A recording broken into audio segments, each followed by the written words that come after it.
I'm standing here. You make the move. You make the move. You talking to me? You talking to me?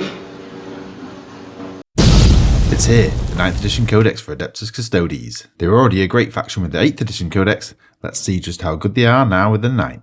There's loads of hour-long videos giving you a detailed page-by-page review. I'll tell you everything you need to know in less than 5 minutes. The Codex is actually Custodes and Sisters of Silence, and they bring some anti-psycho abilities and some cheaper unit options that you might want to use. To start off with a quick review of Sisters of Silence, they offer a new cheap troops choice for only 12 points each. They all have the Daughters of the Abyss special rule, which means they aren't affected by psychic powers. They cause -1 to psychic tests for every squad within 18 inches, that's up to -3. They have a +1 to wound against psychers and demons within 6. You can't actually make an army out of them, and they can't outnumber your Custodes units. They do have their own Warlord traits and relics, but you're probably going to take the Custodes ones anyway. Now for some general Custodes rules. Everything keeps its 2+ weapon skill and ballistic skill. Unfortunately, bikers have lost obsec, but they have kept every infantry model being objective secured. The extra bonus is that each Custodes model counts as 2 models for objectives, and this is also the same for Lookout Sir, so 2 model units can protect a character. All infantry and bikers have 4+ invuln, otherwise it has to be stated on the datasheet, so things like grav tanks get a 5+,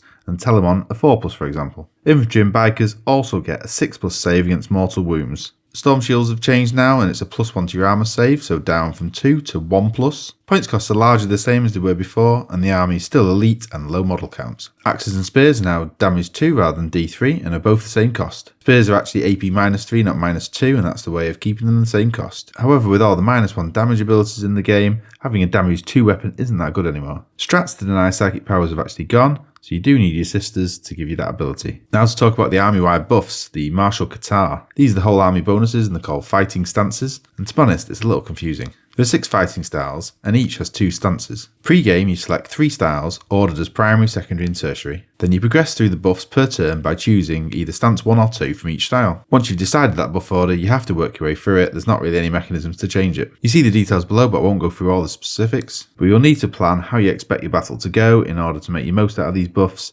so things like movement, actions, melee, shooting, etc. Shield hosts, there's 6 available, and there's 1 new one. It gives you access to Warlord traits, relics and strats. In addition, each one gets a fighting style, which is extra buffs, and there are also synergies with a matched Qatar, and when that Qatar is active, then for 1 turn you can use both stances as buffs, not just 1. I won't go for the detail of all the hosts, but we'll show the details so you can pause the video if you want. And of the list, Shadow Keepers and Dread hosts are probably the strongest. Shadow Keepers are deadly against characters and have a great Fight Last relic, and some good melee buffs. Dread host is hard hitting with extra AP, exploding 6s, hard hitting axe and re-rolling charges. Stratagems. 33 strats available, and a lot of the good ones are still here. Things like Golden Light They Come and Tanglefoot Grenades. But there's no longer a 4+ Deny the Witch, and Stooping Dive for the Virtus Praetus has gone, which means they lose their special countercharge ability. Some of the best ones are a lot to call out. Arcane Genetic Alchemy for 1 or 2 CP, essentially transhuman. Victor of the Blood Games for 1 CP, gives you 2 Warlord traits. Unleash the Lions for 1 or 2 CP. The Classic, a unit of Terminators, allows each model to become its own unit. Maneuver and Fire for 1 CP. Fly keyword can then fall back and shoot. An Emperor's Auspice for 1 or 2 CP. You can switch off all rerolls.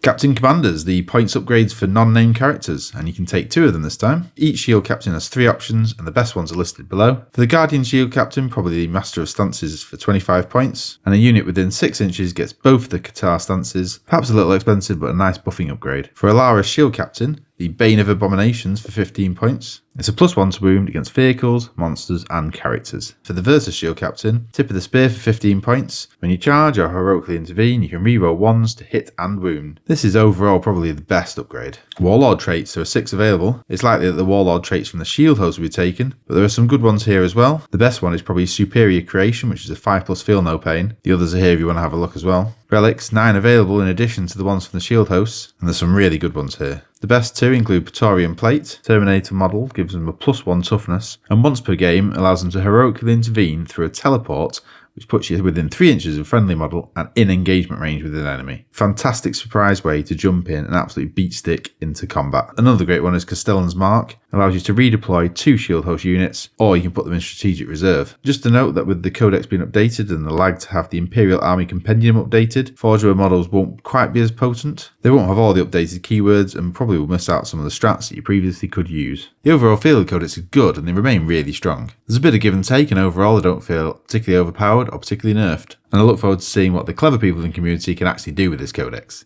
See you again soon. Bye.